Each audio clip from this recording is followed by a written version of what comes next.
Hey everybody, it's Dr. Harry with another quick health update.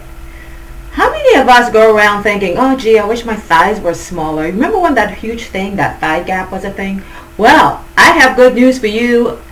For those of us who have bigger thighs, did you know that recently the American Heart Association presented a study that they did that linked people with bigger thighs had lower risk of developing high blood pressure.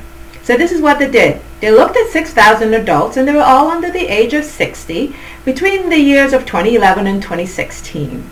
They took a special x-ray machine to measure the percentage of fat that was in the thighs compared to the rest of the body. What they found was that women who had 39% of their body fat in their thighs had lower blood pressure. And men who had 34% of the fat in their thighs had lower blood pressure.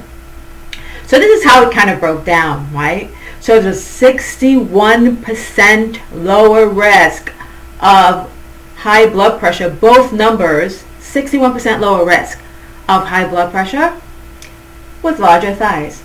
So go ahead and let your thighs touch and show them off, because you know what?